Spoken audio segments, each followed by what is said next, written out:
Hello,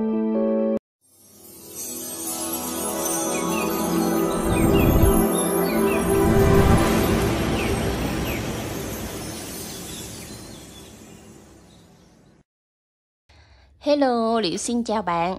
Chào mừng bạn đến với kênh móc len của Dương Liễu Handmade. Video này Liễu sẽ hướng dẫn bạn móc một cành lá trang trí. Cành lá trang trí này để các bạn sẽ trang trí thêm vào bó hoa của mình cho nó sinh động. Ví dụ một bó hoa thì các bạn trang trí khoảng làm 2 đến 3 cái cành lá này, nó là điểm nhấn, hoặc là chậu hoa. Nếu mà hoa nhiều quá, nó đơn điệu quá thì các bạn chỉ cần cắm thêm một vài chiếc lá trang trí này vào nữa là cái chậu hoa của mình nó sẽ sinh động hơn. Các bạn có thể thay cái cành lá này thay thế cho những cái hoa nhỏ điểm nhấn nó cũng được đó các bạn. Thì để hoàn thành cái cành lá trang trí này, các bạn sẽ chuẩn bị cho mình những dụng cụ và nguyên liệu như sau. Về len, các bạn chuẩn bị cho mình là len Milk Cotton mát đen loại 50g, mã màu xanh 37 nha. Các bạn có thể chuẩn bị qua len Milk bò hoặc là Milk Cotton 125g cũng được. Kim móc thì các bạn chuẩn bị cho mình kim 2 đầu cán nhựa hoặc là kim nào tương ứng, đó là có kích cỡ là 2.5mm đều được nha. Mình hướng dẫn cho các bạn là kim 2 đầu cán nhựa là đầu 4/0 tương ứng với kim 2.5mm nè. Rồi chuẩn bị thêm cho mình một cái kẽm quấn cành size 40cm, một cái kẽm nẹp lá màu xanh kích cỡ là 24 nha. Thì những nguyên liệu dụng cụ mình vừa hướng dẫn mình đều có bán ở shop. Mình để cái link ở dưới bài Shopee, Lazada. Các bạn kích vào link để mua những dụng cụ mình vừa hướng dẫn để chúng ta học móc cái cành lá trang trí này nha. Rồi các bạn cùng vào phần bài học với Liễu thế nào. Đầu tiên các bạn tạo cho mình một nút thắt trước. Rồi siết lên lại. Móc lên cho mình mũi móc xích 1, 2, 3, 4, 5, 6, 7, 8, 9, 10, 11. Tổng cộng là 11 mũi móc xích các bạn nha. Rồi các bạn sẽ chuẩn bị cho mình một cái đoạn kẽm nẹp lá có chiều dài là khoảng là 15 đến 17 cm thôi, để mình nẹp vào trong cái quá trình mình móc chiếc lá nha.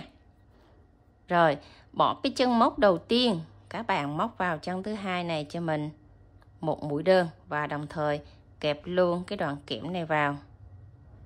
Đây, chân thứ hai một mũi đơn và đưa cái đoạn kẽm này vào trong cái quá trình móc này. Đó, rồi bẻ cong cái đoạn kẽm này lên chút xíu nha, để khi mình móc á, thì nó khỏi bị tuột. Rồi ngoắt sợi len, móc tiếp ở chân thứ ba này một mũi nửa kép.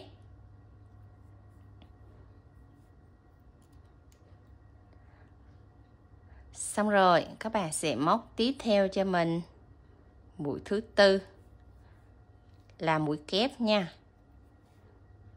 Đó, bỏ chân móc đầu tiên thì là chân thứ hai là mũi đơn, thứ ba mũi nửa kép, thứ tư mũi kép.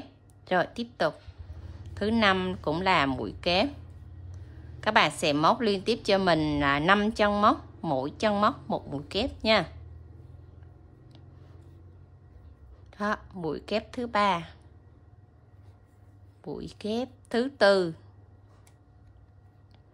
mũi kép thứ 5.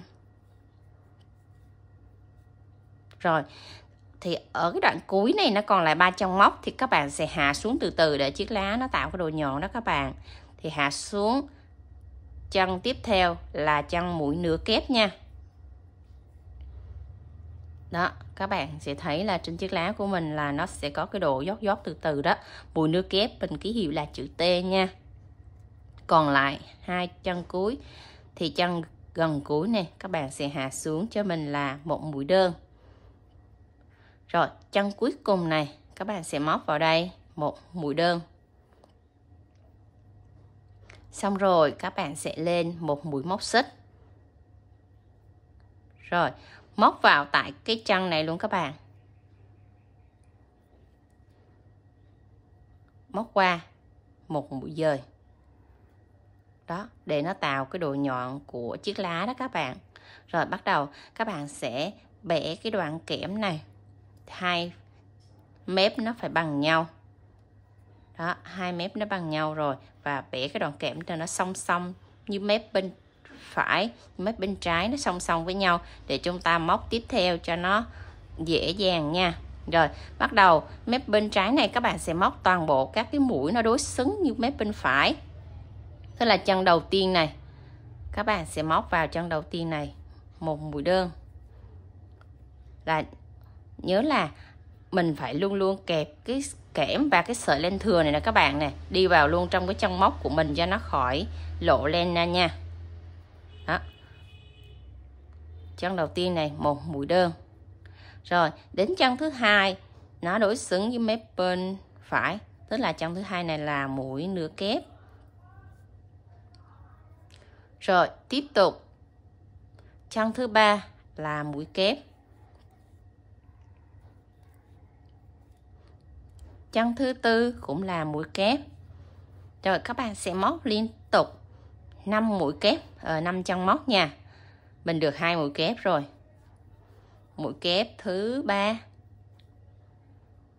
mũi kép thứ tư,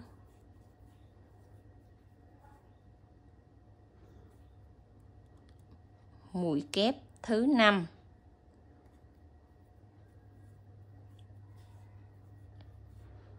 Đó, xong 5 mũi kép liên tiếp ở 5 chân móc. Rồi, còn lại đây là 2 chân cuối nè. Các bạn sẽ hạ xuống cho mình cái chân cuối thứ nhất là mũi nửa kép nha. Nó bị lộ cái phần len ở phía sau này nè. Còn chút xíu này các bạn cắt nó trước đi, rồi mình móc tiếp vô nó khỏi bị lộ len nha. Tới cái đoạn này rồi thì các bạn không cần phải giấu len nhiều nữa. Đó.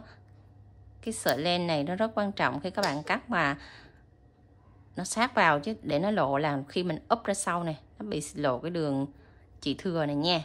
Rồi còn là 2 chân cuối này thì cái chân gần cuối này chúng ta hạ xuống, đó là một mũi nửa kép nha. Và chân cuối cùng này các bạn sẽ móc vào đây một mũi đơn. Rồi là mép trái và mép phải chúng ta móc giống nhau rồi, thì các bạn sẽ móc một mũi dời vào chân móc đầu tiên của mũi đơn bên mép phải này nha. Đó, một mũi đơn. Rồi, và để cái thân kẽm này nó không có bị lộ kẽm ở phần dưới này, các bạn sẽ xoay cái sợi len này này, xoay xuống dưới thân kẽm và quay lên lại một vòng. Chúng ta móc một mũi dời. Đó là cái đoạn kẽm này nó bo lại ở dưới và nó không bị lộ lên ra các bạn, lộ kẽm này ra các bạn này nha. Rồi, cắt cho mình một đoạn len, đẩy cái kẽm ra và dùng cái sợi len mình vừa cắt đó siết chặt lại nha. Rồi các bạn sẽ quấn quanh cái đoạn kẽm này cho mình một đoạn tí xíu. Rồi tách cái đoạn kẽm này ra, cho cái sợi len vô 2 vòng.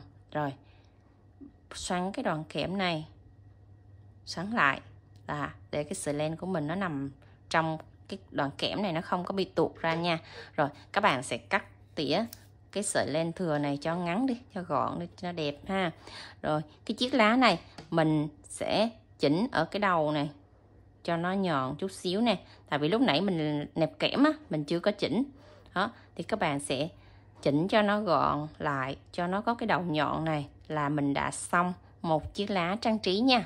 Rồi các bạn sẽ chuẩn bị cho mình tổng là 7 chiếc lá có cùng chung công thức như mình vừa hướng dẫn đó, để các bạn sẽ tạo lên một cái cành lá trang trí nha. Rồi chuẩn bị cho mình một cái đoạn kẽm có chiều dài là 40 cm. Rồi bắt đầu chúng ta sẽ quấn trang trí ha.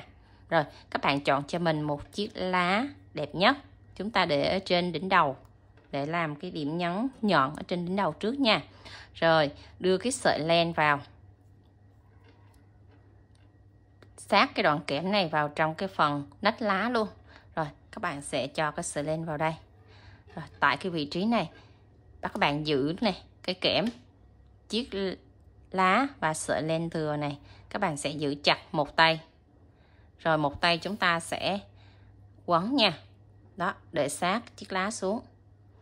Khi mình quấn á, đó, chiếc lá nó sẽ nằm sát với cái thân kẽm này, để khi mình quấn cho nó sát vào, nó không có bị tuột nha.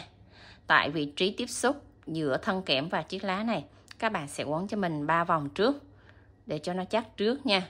Rồi bắt đầu mình sẽ quấn nó xuống phía dưới.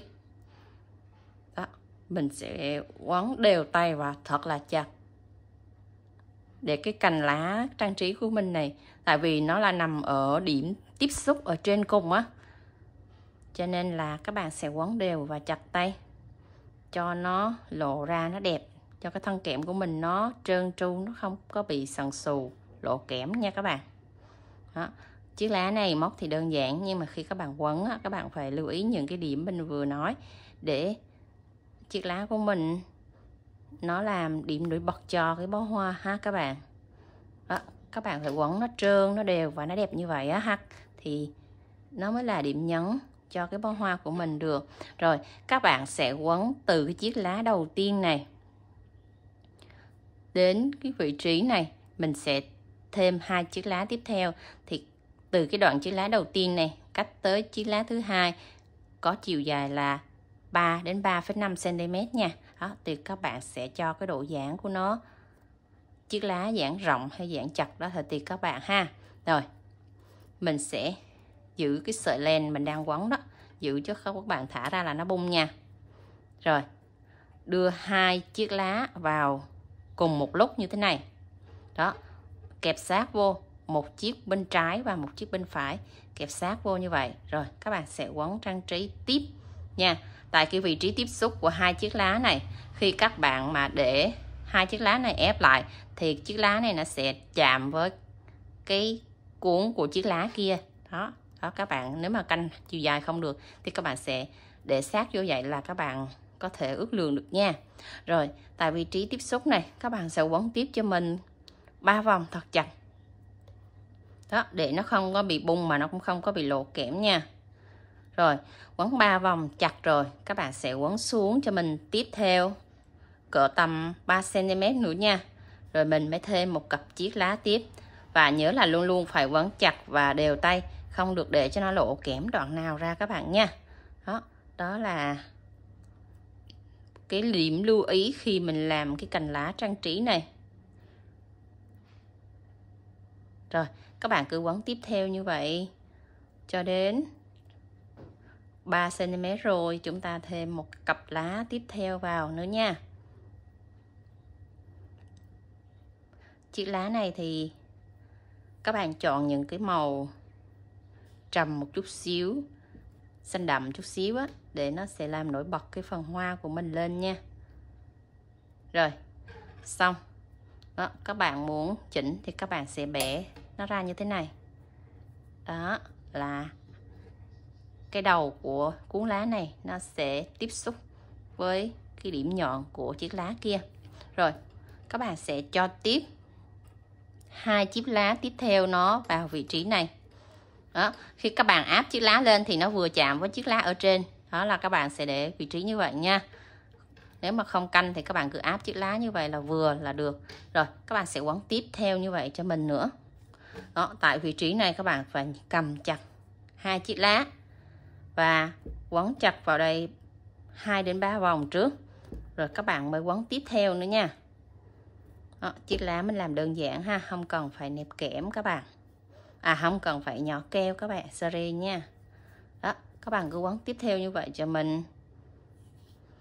Rồi quấn xong cặp lá thứ hai, các bạn sẽ đưa tiếp tới cặp lá thứ ba, cũng tại vị trí tiếp xúc như vậy nha, để cái cuốn lá nó áp lên, nó vừa chạm với cái đầu của chiếc lá bên kia.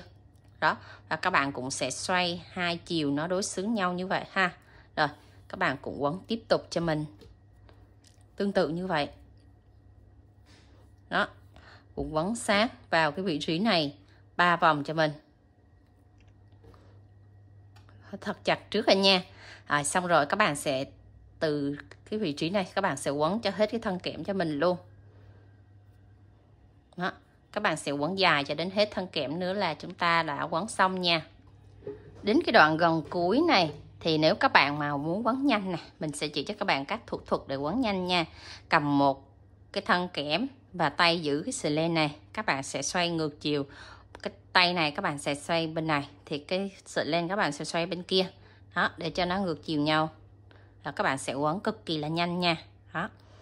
Cái đoạn cuối này nó không có nẹp lá hay gì hết, cho nên là các bạn sẽ cầm tay quấn nhanh như vậy á, để cho năng suất nó sẽ ra nhanh hơn nha.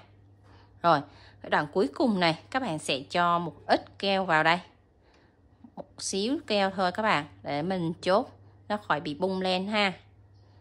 Đó, quấn chặt lại thêm một vòng nữa là chúng ta sẽ cắt lên, là mình sẽ xong một cái cành lá. Móc rất đơn giản và rất nhanh các bạn ha.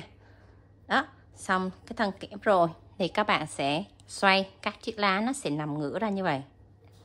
Đây. Đó, chiếc lá của mình nó sẽ nằm ngửa và xòe ra như vậy ha. Đó, mình đã hướng dẫn cho các bạn móc xong cái cành lá trang trí rất nhanh và rất đơn giản, phải không các bạn? Rồi, các bạn thấy video này hay nhớ cho Liệu xin một like với nha. Và để lại bình luận bên dưới, nếu có đoạn nào các bạn thắc mắc, các bạn chưa hiểu rõ đó, Liệu sẽ trả lời để các bạn hoàn thành xong cái cành lá trang trí đơn giản mà xinh xinh này nha. Bye bye các bạn, hẹn gặp lại các bạn ở những video sau nha. See you!